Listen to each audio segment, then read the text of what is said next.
Good morning बच्चों, कैसे हो आप लोग। आशा करते हैं कि आप लोग अच्छे से होंगे और आप लोगों की पढ़ाई भी अच्छे ढंग से चल रही होगी।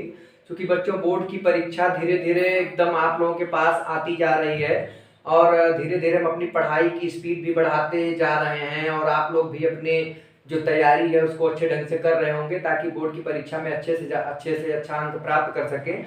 बच्चों इस समय हम लोग इतिहास के टॉपिक जो है यूरोप में राष्ट्रवाद के उदय के बारे में हम लोग चर्चा कर रहे हैं, जिसमें हम लोग 2 पार्ट इसका अध्ययन कर चुके हैं। आज हम लोग यूरोप में राष्ट्रवाद के उदय का तीसरा पार्ट आज हम लोग देखेंगे। और जैसा कि बच्चों अगर आप लोगों ने वो दोनों पार्ट नहीं देखा है तो आप लोग उसको जरूर देख लीजिएगा, क्योंकि पूरी बातों को वहां पर बताया गया है, सिस्टम से सारी बातें बताई जा रही हैं। बच्चों आप लोग सारी बातों को अच्छे ढंग से देखिए और दोनों वीडियो को जब अच्छे से देख लेंगे उसका एक नोट्स बनाइए ताकि कहीं से कोई दिक्कत ना होने पाए। बच्चों दूसरी बात यह है कि जो आप लोगों को बताया जा रहा है बच्चों, ये आपके बोर्ड की परीक्षा के दृष्टिकोण से तो इम्पोर्टेंट है ही है, प्लस ये आपके यूपीएससी के एग्जाम में और जितनी भी प्रतियोगी परीक्षाएं हो रही हैं उसमें ये इसमें से बहुत सारे प्रश्न आते हैं, उनको भी हमने यहाँ पर कवर करने की कोशिश की है। बच्चों आप लोग इसलिए पूरी बात को अच्छे ढंग से देखा करिए, पूरा वीडियो देखा करिए और कॉपी और कलम लेके बैठा करिए। जो बातें आप लोगों को लगे उसको आप नोट भी करते चलिए, एक अच्छा सा नोट्स बनाइए ताकि एग्जाम पीरियड में ये नोट्स आपको अच्छी सफलता दिला सके। बच्चों जैसा कि इस यूरोप में राष्ट्रवाद के उदय के दूसरे पार्ट में हम लोग जो चर्चा कर रहे थे, जहां से हमने छोड़ा था वीडियो, उसमें हमने आपको बताया था कि जो फ्रांस की जुलाई क्रांति होती है वहां पर हम लोग वहां पर पहुंचे थे और उसके बारे में हमने आपको बताया था कि फ्रांस की जो जुलाई क्रांति होती है वो वियना संधि अर्थात 1815 के बाद होती है। 1815 के में क्या होता है कि ये नेपोलियन जो होता है वो हार जाता है, बड़ी बुरी तरीके से हार जाता है और उसमें 4 देश उसको हरा देते हैं, जैसे प्रसा है, रूस है, ब्रिटेन है और आपका ऑस्ट्रिया है।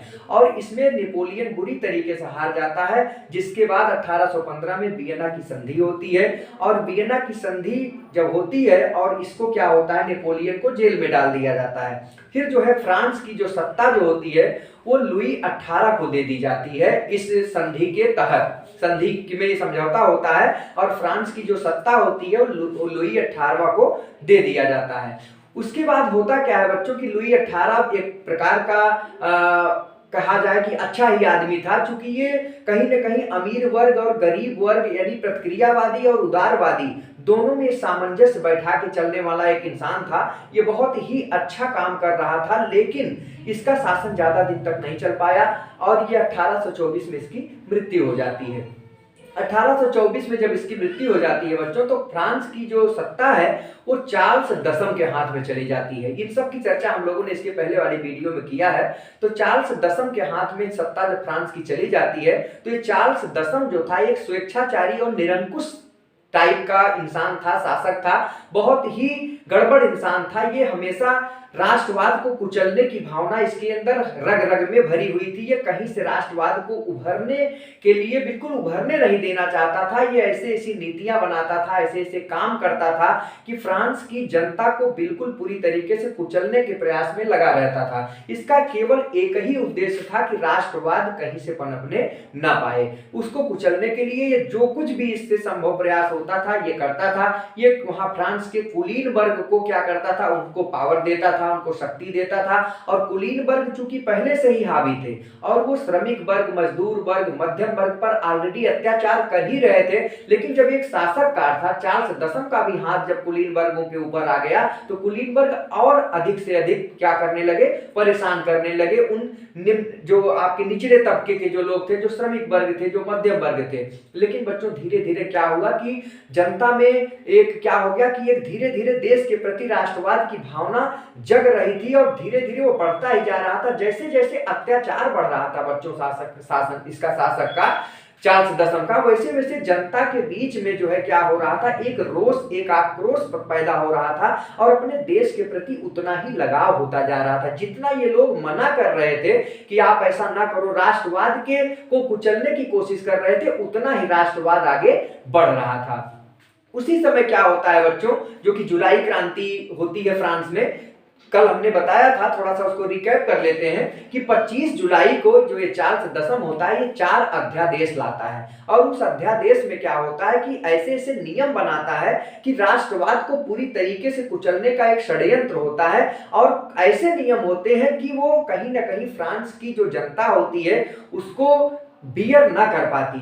25 जुलाई को उसने अध्यादेश जारी किया, उसने लिखा, और 26 जुलाई को जैसे ही फ्रांस के लोगों को, फ्रांस की जनता को, राष्ट्रवादियों को, जैसे ही क्रांतिकारियों को पता चला, वो बिल्कुल उग्र हो गए, और अधिक उग्र हो गए, और वो सड़क पर उतर आए। और सड़क पर उतर आए, फिर क्या हुआ कि 27 जुलाई से लेकर 29 जुलाई तक 3 दिन तक बिल्कुल बहुत लंबा व्यापक संघर्ष चलता रहा। उसमें बहुत सारे लोगों की हानि हुई, और उसमें बहुत से खून बहे, गोली बारूद चले, और कहीं न कहीं चार्ल्स दसम की सेना बिल्कुल बुरी तरीके से पराजित होने लगी। और चार्ल्स दसम फिर क्या हुआ कि धीरे धीरे उसको भय बढ़ने लगा कि अगर ये जनता कहीं हमारे ऊपर टूट पड़ी तो हमें कहीं से छोड़ेगी नहीं। वो फिर क्या हुआ कि ये 3 दिन तो संघर्ष चला, 27 से 29 तक। तो ये 3 दिन का जो समय था, ये फ्रांस के इतिहास में कहीं न कहीं गौरवशाली युग के नाम से जाना जाता है। और 31 जुलाई को ये चार्ल्स दसम जो है डर से इंग्लैंड भाग गया। तो इंग्लैंड भाग जाने के बाद क्या होता है कि फ्रांस की जनता को उस चार्ल्स दसम जैसे निरंकुश शासक से क्या हुआ, मुक्ति मिलती है। फिर क्या होता है, जब मुक्ति मिलती है तो इसका प्रभाव पूरे यूरोप पर बहुत पॉजिटिव रूप से पड़ता है। यूरोप के जो और देश होते हैं वो भी दिमाग में उनके भी बनने लगता है कि जब फ्रांस में इस प्रकार की व्यवस्था हो सकती है, वहां के लोग जो है वहां के शासक को टिकने नहीं दे रहे हैं, भगा दे रहे हैं, तो धीरे धीरे कहीं ना कहीं राष्ट्रवाद की भावना यूरोप के अन्य देशों में भी छाने लगी। और स्थिति यह हुई कि इसके जो और देश थे, अर्थात जैसे स्पेन था, पोलैंड था, स्विट्जरलैंड था, बेल्जियम था, स्विट्जरलैंड, ये सारे देश जो थे, जर्मनी थी, इटली थी, यूनान था, ये सभी देश कहीं ना कहीं अपने शासक के प्रति, चूंकि सब परेशान थे, राजतंत्र हर जगह चल रहा था, और लगभग जो फ्रांस जैसी व्यवस्था थी वही व्यवस्था लगभग यूरोप के सभी देशों में चल रहा था। तो कहीं ना कहीं क्या हुआ कि वहां की भी जनता फ्रांस के इस काम से, जुलाई क्रांति जो हुई थी, जो चार्ल्स दसम को भगाई थी, वो प्रेरित हुए कि अगर हम लोग भी अगर संगठन बना लें और हम लोग भी कहीं न कहीं अपने देश के लिए काम करें और लड़ाई लड़ें, तो हम लोगों को भी इस राजतंत्र से क्या हो सकता है, छुट्टी मिल सकती है। तो जो फ्रांस की क्रांति होती है, जुलाई क्रांति बच्चों, वो कहीं न कहीं एक यूरोप में राष्ट्रवाद के उदय नहीं बल्कि विकास, आप कह लीजिए, उदय तो पहले से ही हो गया था, लेकिन विकास में, अर्थात उसमें कहीं न कहीं जैसे आग में घी डालने का काम हो गया कि फ्रांस की जुलाई क्रांति क्या कही गई, आग में घी डालने का काम कहा हुआ। और उसी के रेफरेंस में कहीं न कहीं मेटरनिक ने एक बात भी कहा था कि अगर फ्रांस को अगर क्या होती है, छींक आती है, तो यूरोप के अन्य देशों को सर्दी जुकाम हो जाया करता है। तो वो उसी बात को लेके किया था, क्योंकि फ्रांस में राजतंत्र से छुटकारा मिला था, इसलिए फ्रांस, जो यूरोप के और भी देश थे, वो कहीं न कहीं फ्रांस की नकल करते थे। और इसी को लेके मेटरनिक ने ये बात कहा था, जो कि कई बार एग्जाम में आपसे पूछा गया है।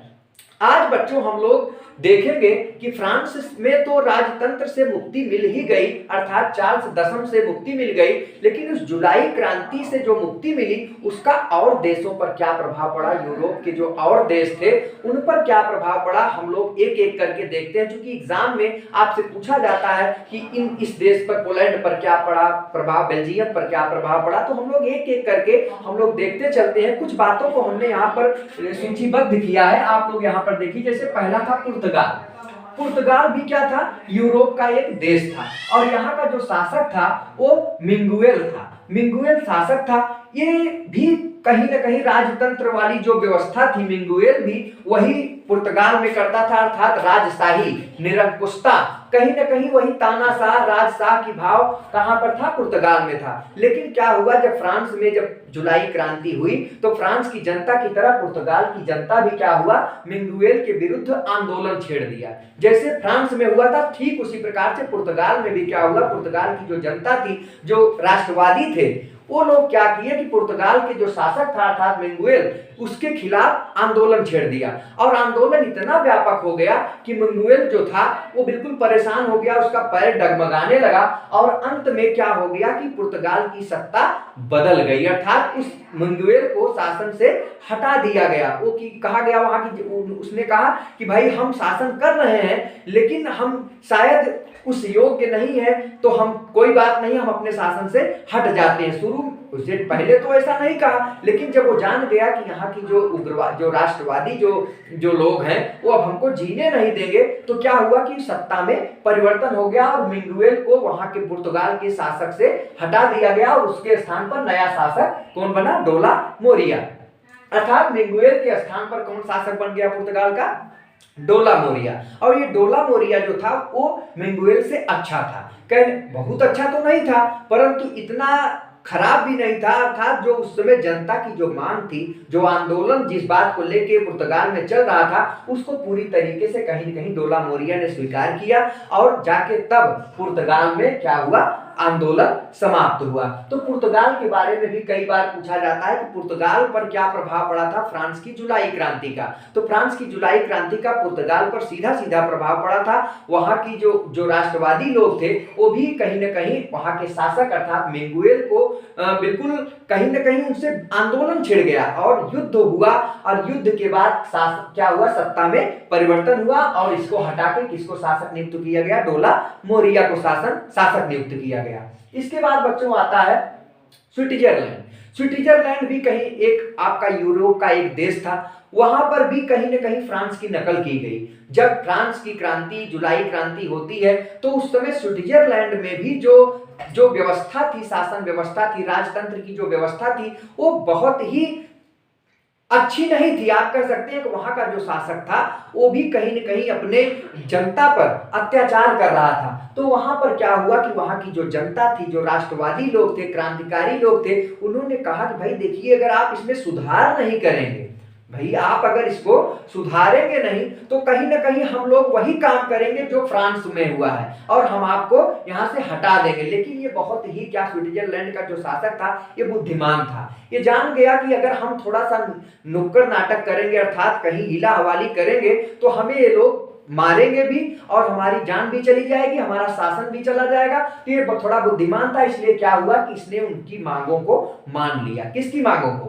राष्ट्रवादियों की मांग को इसने मान लिया और जो कुछ भी उनकी मांगे थी इसने कहा कि नहीं भाई ठीक है, आप लोग जो कह रहे हो वो ठीक है, और उसको लागू किया गया। तो स्विट्जरलैंड में क्या हुआ कि जो सुधार की मांग की गई थी वो मांग पूरी हुई। यहाँ मैं थोड़ा थोड़ा पॉइंट लिखा हूं, इसको मैं बता रहा हूं क्योंकि सारी बातें बच्चों व्हाइट बोर्ड पर लिखना संभव नहीं है, इसलिए मैं एक एक बात को आप लोगों से चर्चा कर रहा हूं। इसके बाद क्या हुआ बच्चों कि पोलैंड की स्थिति क्या थी? पोलैंड जो था वो रूस के अधीन था। उस समय क्या था कि जो पोलैंड देश था वो रूस के अधीन था। अब वहां पर कब्जा किसका था? रूस का था। रूस का जो शासक था उस पर पूरा अपना शासन चलाता था। कहां पर? पोलैंड पर। लेकिन हुआ क्या कि जब भाई रूस का शासक जब शासन चलाता था पोलैंड पर, तो पोलैंड की जो जनता थी वो परेशान हो गई थी, क्योंकि वो शासन चलाता था, अपना फरमान जारी करता था, जो मन करता था सो कानून बनाता था।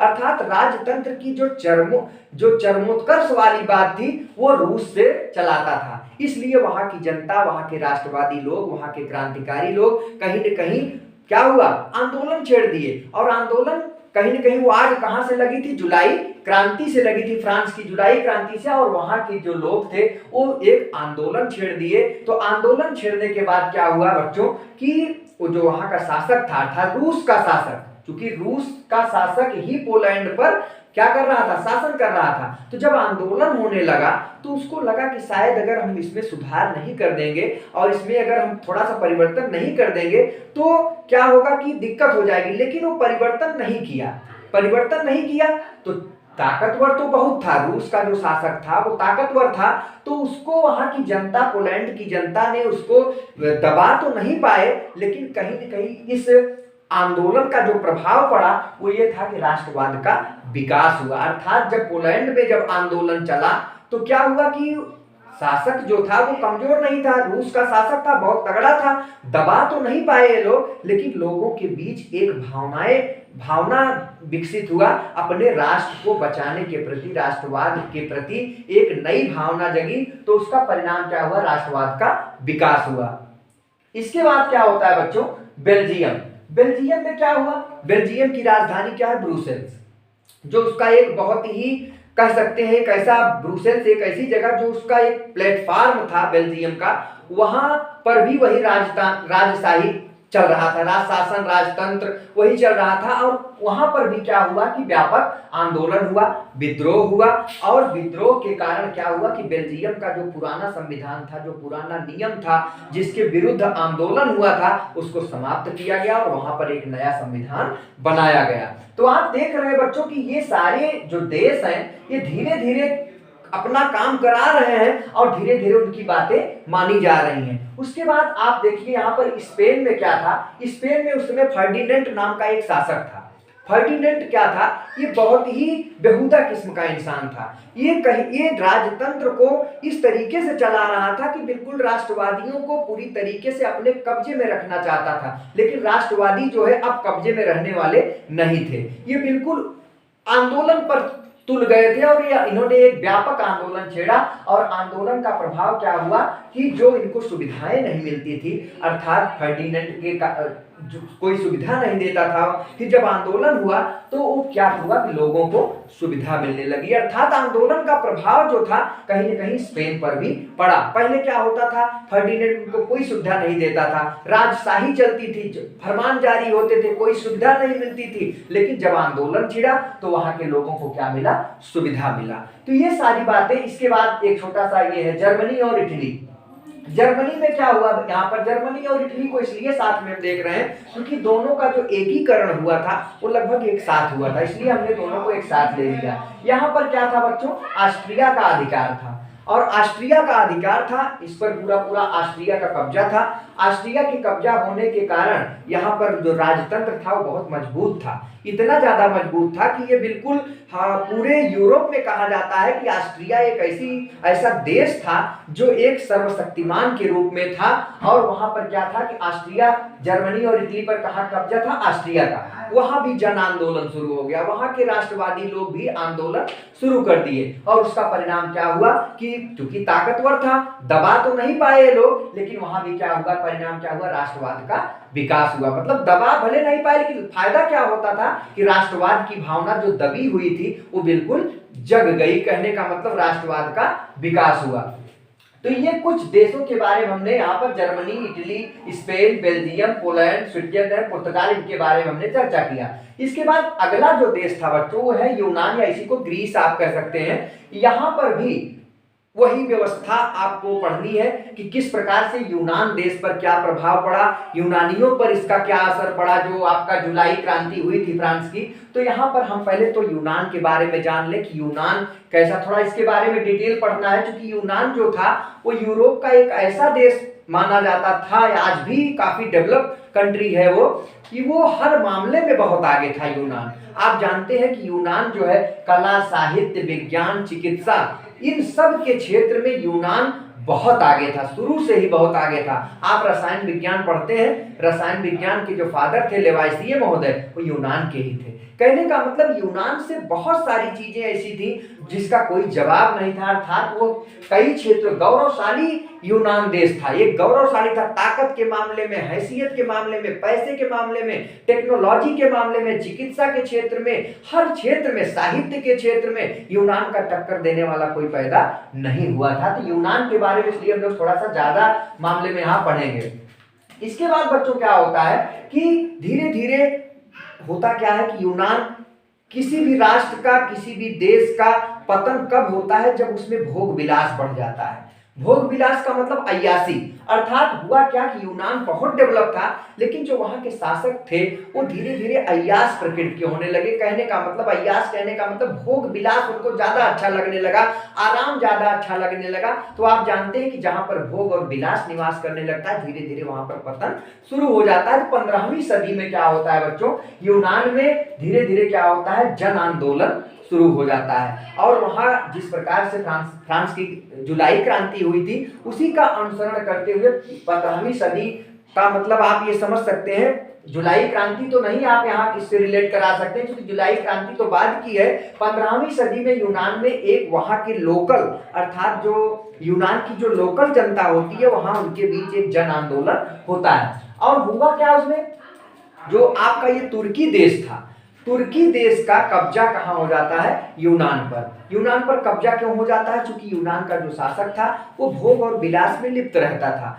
भले साहित्य, एक समय था कि यूनान जो था पूरा फूला फला था, उसके पास सैन्य शक्ति थी, उसके पास चिकित्सा शक्ति थी, उसके पास साहित्य में, विज्ञान में, सारे क्षेत्र में उसके पास पूरी एक अच्छी व्यवस्था थी। लेकिन जो शासक था भोग विलासी होने के नाते उसका धीरे धीरे पतन होता गया और यूनान पर धीरे धीरे क्या हो गया? तुर्की का कब्जा हो गया। तुर्की ने उस पर अपना कब्जा कर लिया और तुर्की का एक साम्राज्य था ऑटोमन। ऑटोमन साम्राज्य में किसको मिला लिया गया? यूनान को मिला लिया गया। अर्थात यूनान अब किसके अधीन हो गया?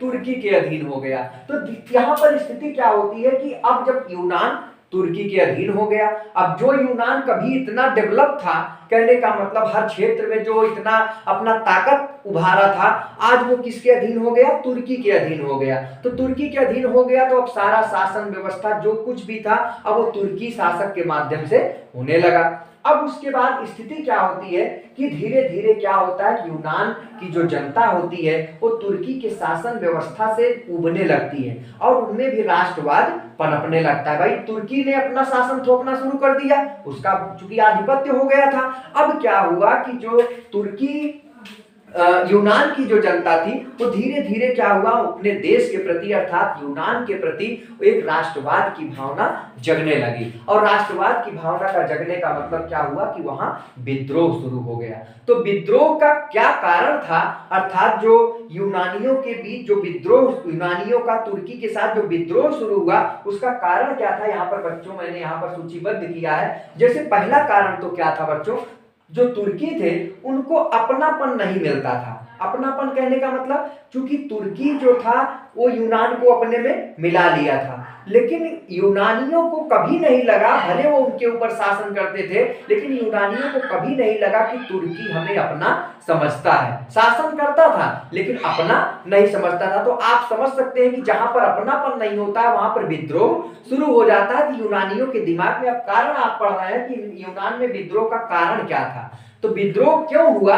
क्योंकि उसका पहला कारण था जो कि तुर्की राज्य में जो यूनान शामिल हो गया था, तुर्की देश बिल्कुल कहीं न कहीं यूनान को अपनापन नहीं देता था, कहने का मतलब कोई भाव नहीं देता था। तो ये भी एक पहला कारण था विद्रोह का, किसके? यूनान के विद्रोह का। उसके बाद दूसरा जो कारण था बच्चों, वो यहाँ पर हुआ क्या कि 18वीं सदी तक, अर्थात 18वीं सदी तक, 18वीं सदी का मतलब होता है कि आपका ये 1701 से लेके 1800 तक, ये जो है क्या हुआ, धीरे धीरे तुर्की जो था धीरे धीरे कमजोर होता गया। भाई किसी का अगर शुरुआत है तो उसका अंत भी होता है। एक समय था वही तुर्की यूनान पर आक्रमण करके यूनान को अपने वशीभूत कर लिया था, लेकिन समय के साथ धीरे धीरे क्या होता गया कि तुर्की धीरे धीरे कमजोर होता गया और इसकी कमजोरी इतनी बढ़ गई कि अपनी ही रक्षा करने में असमर्थ हो गया।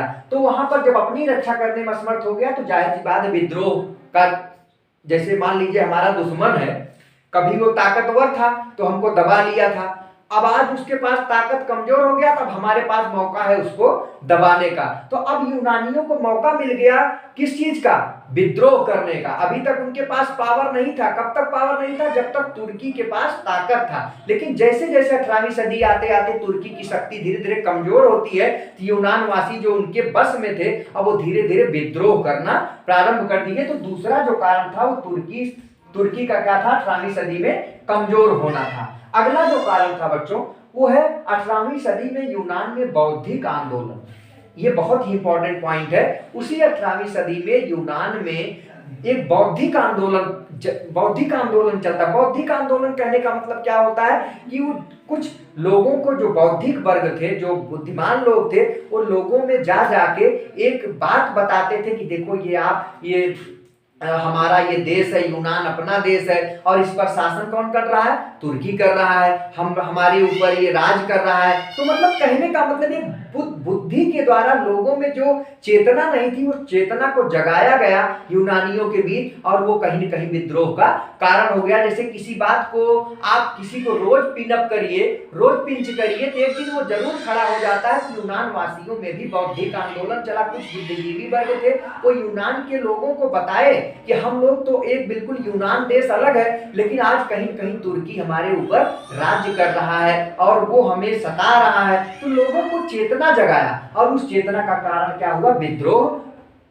उभर कर सामने आया। ये भी एक विद्रोह का कारण हुआ। और जो चौथा कारण था बच्चों, फ्रांस की क्रांति थी। अर्थात फ्रांस की क्रांति जो 1789 में जो हुआ था, उसका भी प्रभाव कहीं न कहीं इस पर पड़ा। किस पर, यूनान के विद्रोह को शुरू करने के लिए। तो हमने यहाँ पर कुछ बातों को लिख रखा था। यूनान में जो विद्रोह हुआ था वो उसके 4 कारण थे। पहला तो तुर्की से अपनेपन का न होना, मैंने बताया। दूसरा मैंने बताया 18वीं सदी आते आते तुर्की कमजोर हो गया था, इसलिए यूनान जो है उभरता चला जा रहा था। तीसरा मैंने बताया 18वीं सदी तक क्या हो गया, वहां पर बौद्धिक वर्ग जो थे वो लोगों में जा जाकर यूनान देश के प्रति अर्थात अपने देश के प्रति राष्ट्रवाद की भावना को जगाना शुरू किए। इससे भी विद्रोह का कारण हुआ। और चौथा जो फ्रांस की क्रांति थी उसका भी प्रभाव, जो 1789 में फ्रांस की क्रांति हुई थी, उसका भी प्रभाव ये कहां पड़ा, यूनान की क्रांति, यूनान के विद्रोह के लिए। तो ये बातें हमने यहाँ पर देखा। इसके बाद बच्चों यहाँ पर यूनान का विद्रोह शुरू होता है और यूनान का जो विद्रोह शुरू होता है वो 1821 में शुरू होता है। यूनान वासी अब बिल्कुल ऊब गए थे। अब चूंकि उनको इतनी बातें, इतना इनको मसाला मिल गया था। ये 4 मसाले जो मैंने आपको बताए हैं मसाला ही है। कहने का मतलब उनको इतना मसाला मिल गया था कि अब वो थामे थम नहीं रहे थे। अब वो अपने शासक के प्रति बिल्कुल तैयार हो गए थे लड़ने के लिए। तो अब विद्रोह जो है शुरू हो गया। कहने का मतलब 1821 में विद्रोह क्या हुआ, प्रारंभ हो गया। और उस विद्रोह का जो नेता था अर्थात जो उसकी अगुवाई किया वो अलेक्जेंडर हिप्लांटी था। अलेक्जेंडर हिप्लांटी, कई बार क्वेश्चन पूछा गया है। ये यूनान का एक वृद्ध पर्सन था, काफी दिमागी आदमी था। इसकी अगुवाई में क्या हुआ, यूनान में विद्रोह प्रारंभ हो गया। कब, 1821 में। किसकी अगुवाई में, अलेक्जेंडर हिप्लांटी के अगुवाई में। एक वृद्ध आदमी था, वृद्ध पर्सन कह सकते हैं। वृद्ध माने कि बुद्धिमान बहुत था, थोड़ा सा एजेड था, सीनियर था। इसने यूनान वासियों को कहा कि भाई हम आपका लीडर बनेंगे, आप मेरी अगुवाई में चलिए, आप विद्रोह करिए। तो 1821 में विद्रोह शुरू हुआ। परंतु ये विद्रोह किसके विरुद्ध शुरू हुआ, तुर्की के विरुद्ध। चूंकि यूनान किसके अधीन था, तुर्की के अधीन था। और ये जो है विद्रोह जब शुरू हुआ तो आप जानते हैं कि मैटरनिक के बारे में हमने आपको बताया कि मैटरनिक उस समय था और मैटरनिक को बिल्कुल अच्छा नहीं लगता था कि कोई राष्ट्रवाद की बात करे।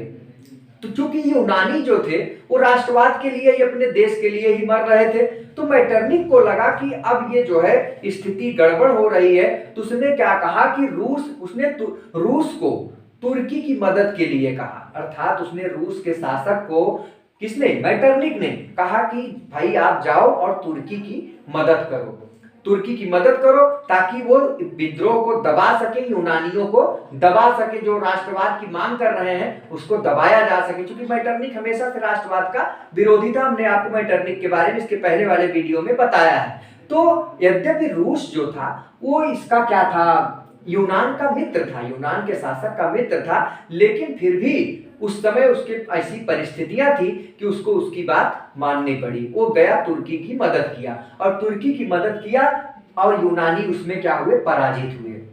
कहने का मतलब अब तुर्की और रूस दोनों मिलके किस पर आक्रमण किए, यूनानी पर। तो यूनानी लोग हार गए। लेकिन हारने के बाद इसका मतलब ये नहीं हुआ कि वो हार गए तो राष्ट्रवाद की भावना उनकी हार गई। वो बिल्कुल नहीं, उनका राष्ट्रवाद खत्म नहीं हुआ था। वो एकदम अपने काम में लगे थे, अपनी राष्ट्रवाद की भावनाओं को बढ़ा रहे थे। और एक दूसरा विद्रोह यूनानियों का हो जाता है, मोरिया द्वीप का विद्रोह। और ये मोरिया द्वीप का विद्रोह आपसे पूछा जाता है कि ये कैसा विद्रोह था। तो ये मोरिया द्वीप का विद्रोह जो था यूनानियों का ही विद्रोह था। और किसके खिलाफ था, उसी तुर्की और रूस के खिलाफ था। और इस मोरिया द्वीप के विद्रोह में और यूरोप के कई देश जो थे वो किसकी मदद किए, यूनानियों की मदद किए। जैसे उसमें फ्रांस थे, रूस थे, ब्रिटेन था, ये सब किसकी मदद किए, यूनानियों की मदद किए कि नहीं हम तुम्हारे साथ हैं। और इस विद्रोह में क्या हुआ कि जब 3-3, 4-4 देश यूनानियों की मदद करने लगे तो क्या हुआ कि अब तुर्की को दिक्कत होने लगी। तुर्की को लगा कि अब तो 4-4 देश मिलके अब हम क्या कर पाएंगे, अब तो जो रूस पहले इससे मिला था, रूस भी चला गया यूनानियों के साथ। अब रूस के दम पर ही तो इसने यूनानियों को हराया था, लेकिन बाद में फिर रूस भी जब उसके साथ मिल जाता है तो ये अकेले हो जाता है। फिर तुर्की जो है अपने मुस्लिम देशों से, उस समय बहुत सारे मुस्लिम जो कंट्री थे वो भी ज्यादा विकसित नहीं थे, लेकिन मिस्र देश जो था वहां के मुस्लिम, वहां मिस्र देश जो था वहां की सैन्य शक्ति कहीं न कहीं तुर्की को मदद की। लेकिन फिर भी कहां 4 देश कहां 2 देश, वो चारों देश मिलके इसको पराजित कर दिए। किसको? तुर्की को। और इस युद्ध में क्या हुआ, जो आपका ये रूस था, कहने का मतलब ये रूस बहुत ज्यादा भूमिका, रूस सबसे ज्यादा पावरफुल था, क्योंकि रूस जब तुर्की के साथ हुआ तो यूनानियों को हराया, और जब रूस किसके साथ हुआ, यूनानियों के साथ हुआ, तो तुर्की को हरा दिया। ये क्या किया, दोनों सबल था, बहुत ताकतवर था।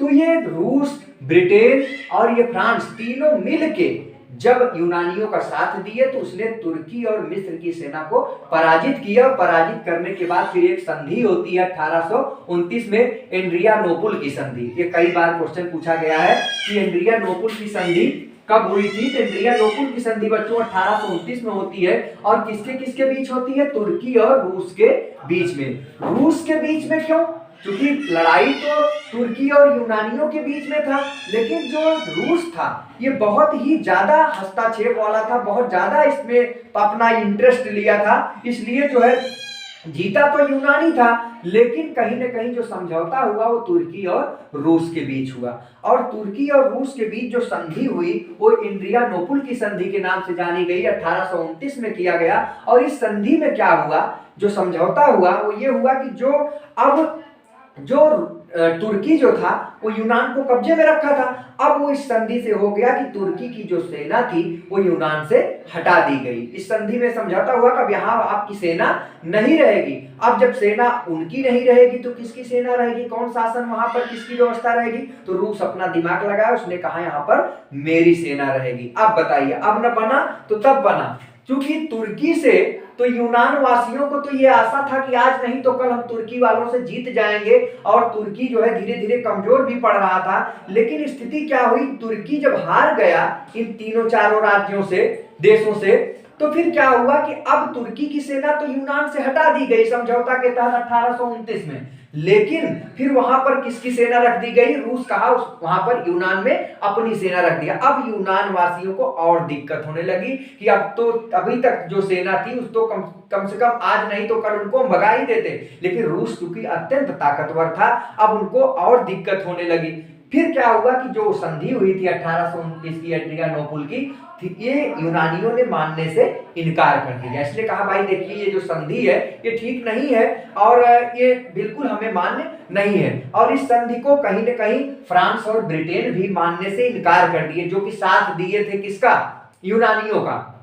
तो फिर क्या हुआ कि धीरे धीरे यूनानियों का मनमुटाव होने लगा किससे, रूस से। चूंकि समझौता हुआ था, रूस किया था, तो अब जब उसकी संधि को मानने से यूनानियों ने इनकार कर दिया, अब फ्रांस और ब्रिटेन ने भी यूनानियों का सपोर्ट किया कि नहीं नहीं आप बिल्कुल सही कह रहे हो, ये बिल्कुल संधि सही नहीं है। तो अब क्या हुआ कि रूस उनसे जलने लगा और रूस का यूनानियों से अनबन हो गया। और फिर क्या हुआ कि यूनानियों का रूस के साथ फिर युद्ध हुआ तो जिसमें यूनानियों का सपोर्ट किसने किया, उसमें यूनानियों का सपोर्ट फ्रांस ने भी किया और ब्रिटेन ने भी किया। तो यूनानियों के साथ फ्रांस और ब्रिटेन ने युद्ध किया और इस युद्ध में क्या हुआ, रूस को हरा दिया गया, अर्थात रूस यहाँ पर बुरी तरीके से हार गया। और रूस जब हार गया इससे यूनानियों से, तो क्या हुआ कि 1832 में एक संधि होती है रूस के साथ, कस्तुनतुनिया की संधि, बहुत ही इंपॉर्टेंट है। कस्तुनतुनिया की संधि होती है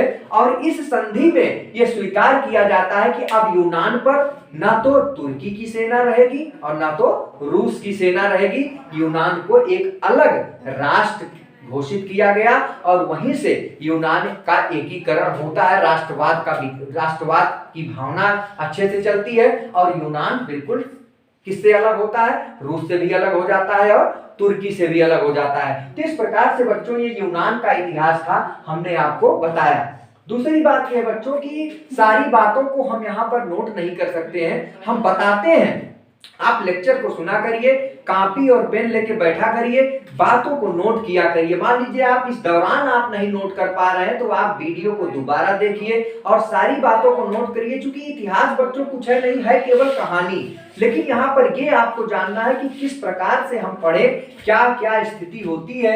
हमने आपको सारी बातें बताई। अगर बच्चों आपको वीडियो अच्छा लगा हो तो लाइक करिए, अपने दोस्तों में शेयर करिए और नए हैं तो चैनल को सब्सक्राइब करिए। अब आगे का पार्ट हम लोग इसके बचे हुए पार्ट को आगे वाले पार्ट में देखेंगे और उसमें हम आपको इटली का एकीकरण, जर्मनी का एकीकरण ये सब बताएंगे, जो कि एग्जाम में आपसे कई बार पूछा गया है कि इटली का एकीकरण किस प्रकार से हुआ, जर्मनी का एकीकरण कैसे हुआ। तो हम उसको अगली वीडियो में देखेंगे बच्चों। लेकिन अगली वीडियो देखने के लिए बच्चों आप लोग ज्यादा से ज्यादा इसको शेयर करिए, ताकि हम भी मोटिवेट होकर आपको अच्छे ढंग से पढ़ाने की कोशिश करें और सारी बातें आपको बताई जाए। Thank you so much.